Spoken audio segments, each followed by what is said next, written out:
Do you ever get that nagging feeling watching anime? Like there's a whole layer of meaning just going whoosh right over your head?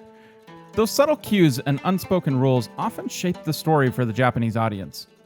Wouldn't it be nice if Japanese culture came with subtitles too? Well, the manga Akane-banashi is the closest you'll get.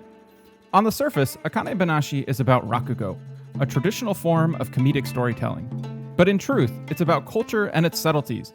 It's a masterclass in the unspoken rules and deep-seated values that shape Japanese life. Akane-banashi exploded in popularity almost as soon as it launched, and by the end of this video, you'll understand the magic everyone's so excited about. To start, I mentioned that rakugo is comedic storytelling, but that's not really the whole picture. In rakugo, a solo performer, called a rakugoka, sits on a cushion and uses just two props, a fan and a hand towel, and they create entire worlds. Master rakugoka can convey characters, emotions, and even places with just a few words, subtle gestures, and a casual interaction with the fan or towel. Rakugo is built on subtlety. Conveying the story without it wouldn't be nearly as enthralling for the audience. It's about the slight turn of the head to change characters, the power of a well-timed pause, endless practice methods to convey emotion with incredible restraint. This mirrors so much of Japanese communication. Often, what's not said is just as important as what is. It's about reading the air to understand implicit meaning, in business, friendships, everywhere really. Rakugo uses comedy to entertain audiences, but its core stories, there's currently around 300 of them, always impart a deeper message. Life lessons, observations on human nature, or social commentary. That makes sense when you start to learn more about the origins of rakugo. It started back around the 9th century when Buddhist monks wanted to better engage listeners with their sermons and began using humorous stories to capture people's attention. Modern rakugo took shape in the 18th century and remains popular today. Akane-banashi shows top-tier rakugo from the very beginning, but Akane, our main character, doesn't just walk on stage as a master. She starts at the absolute bottom. This is where we see Japan's deep-rooted hierarchical structures in action, an apprentice system that has echoes in many Japanese arts and crafts. The journey through the ranks is long and demanding. First, there's the minarai, or apprentice observer. Though it isn't formalized in the story, Akane begins to learn by watching, absorbing the atmosphere, and proving her commitment before ever being allowed to perform. Next is zensa, or opening act. These apprentices get to perform short, basic stories, but their days are still filled with duties for their masters and the theater.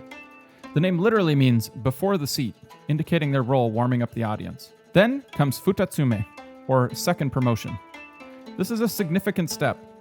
They gain more independence, can perform longer and more complex stories, get paid, though often modestly, and are allowed to wear the formal haori over their kimono. This stage can last for many, many years. Finally, the pinnacle, shinuchi. There's some debate about where the term shinuchi comes from, but it's used across disciplines to denote a true master or masterwork. In rakugo, a shinuchi is a recognized master who can take on their own apprentices, choose their repertoire freely, and headline shows. The path to shinuchi can easily take a decade, often much longer, and isn't based on standardized exams or anything like that. Promotion is typically decided by a council of incumbent shinuchi based on skill, popularity, dedication, and an understanding of the rakugo world's intricate social dynamics. If cultural subtitles feel exciting to you, but you really want to do away with English subtitles on Japanese anime, you should check out Fluyo. It's an RPG language learning game where you bond with your dolphin companion, explore, battle, and learn Japanese naturally through gameplay. It's designed for people like us who find traditional language learning methods a bit dry. Fluyo is the highest funded app ever on Kickstarter for a reason, and it makes learning feel like an adventure. Link in the description. In Akane-banashi, Akane starts out learning the ropes by observing, serving, and showing unwavering respect to her seniors. This isn't unique to rakugo. The senpai-kohai, senior-junior dynamic is foundational in Japanese schools, companies, and clubs. It dictates everything from how you speak, using honorifics or keigo, to who sits where in a meeting. Akane-banashi vividly portrays this intense training period. It's not just about learning the art, it's about proving your dedication, understanding your place, and earning the trust of your peers and teachers over years. This value placed on experience and seniority is a cornerstone of Japanese society. You'll notice Akane practices a lot. Her training is grueling, focusing on voice projection, posture, comedic timing, character differentiation, and adapting to her audience. This embodies the spirit of ganbaru, to do your best and to persevere through hardship. This relentless pursuit of perfection is tied to the idea of shokunin, the artisan. The origins of this philosophy are deeply embedded in Japanese history and philosophy. Influences include Confucianism, with its emphasis on fulfilling one's societal role to the best of one's ability, Zen Buddhism, which stresses mindfulness and dedication to the process itself as a path to enlightenment, and the social structures of the Edo period, which, while rigid, encourage deep mastery within specific professions, often passed down through generations. A shokunin isn't just someone with technical skill. It's an individual who embodies a social obligation to work their utmost for the general good, with a spiritual and moral dimension to their craft. Whether it's rakugo, making sushi, or crafting pottery, there's immense cultural value placed on dedicating oneself to mastering a craft, often over a lifetime. It's about the process, the incremental improvements, and the unwavering commitment. Akane-banashi shows that your first, 10th, or even 100th try is just a step. This never good enough, always improving mindset is a powerful driving force you'll see across many aspects of Japanese life and work. Now, let's talk about Akane herself. She's a young woman stepping into the world of rakugo, which, like many traditional arts in Japan, has historically been overwhelmingly male-dominated. The first woman generally recognized to have achieved the rank of shinuchi in rakugo was in 1993. This was a landmark, but the path for women remains challenging. Without giving away any spoilers, Akane's presence and ambition challenge long-held expectations. The manga doesn't shy away from the subtle, and sometimes not so subtle, ways her gender plays a role in her journey. This mirrors a larger, ongoing conversation in Japan about the evolving roles of women. The Equal Employment Opportunity Law, enacted in 1985, aimed to promote gender equality in the workplace, but traditional expectations of women, as primarily wives and mothers, have deep roots. There's been a significant increase in female workplace participation, yet challenges persist concerning leadership opportunities, the gender pay gap, and the M curve, where many women leave or scale back careers for childbirth and childcare and struggle to re-enter at the same level. Akane's story provides a glimpse into how tradition and modernity are constantly negotiating, and how new generations, particularly young women, are forging their own paths, often by reinterpreting or challenging the boundaries of traditional spaces. Beyond gender roles, Akane-banashi also showcases the influence of social roles. A core part of Akane's motivation is deeply connected to her father's legacy. This isn't just a personal quest. It's tied to powerful Japanese cultural concepts around family and obligation. First, there's the idea of on, a debt of gratitude, often to one's parents or mentors, that one feels compelled to replay. And second, giri, a sense of social duty or moral obligation. Carrying on a family legacy, upholding the family name, or fulfilling the wishes of a respected elder are taken very seriously.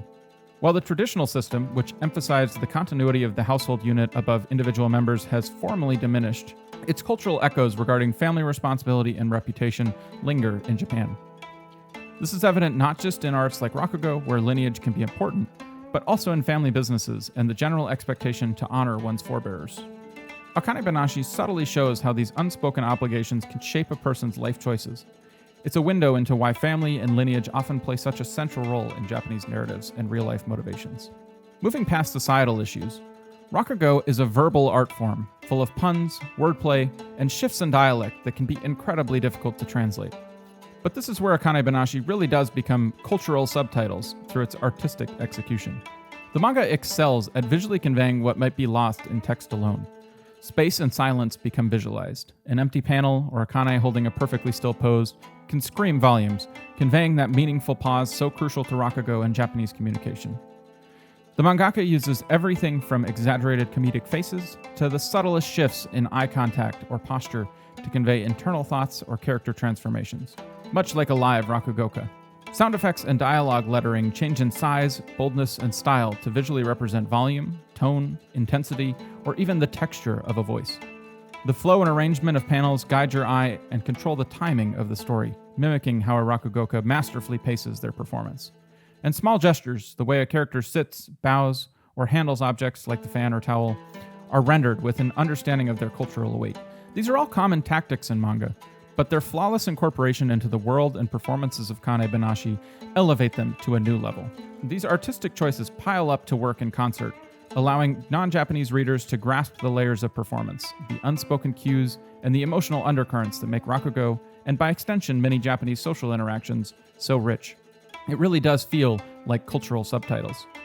You literally see the emphasis on communal harmony clashing with individual drive, the deep respect for dedication alongside the anxieties of irrelevance, the delicate dance of indirect communication, and the ever-present dialogue between ancient tradition and the pulse of modern life. For American readers, it's an incredibly accessible bridge. Akane's journey has the familiar beats of an underdog story, the grit, the setbacks, the small victories, making the unfamiliar cultural landscape feel personal and resonant. Through Akane's eyes, we witness the beauty and precarity of keeping ancient arts alive, and we're reminded that the passionate pursuit of mastery in any field speaks a universal language. The story, like culture itself, is constantly unfolding. If you've enjoyed learning about Akane-banashi and getting a look into Japanese culture, please share this video with someone you think will like it. It helps more than you know.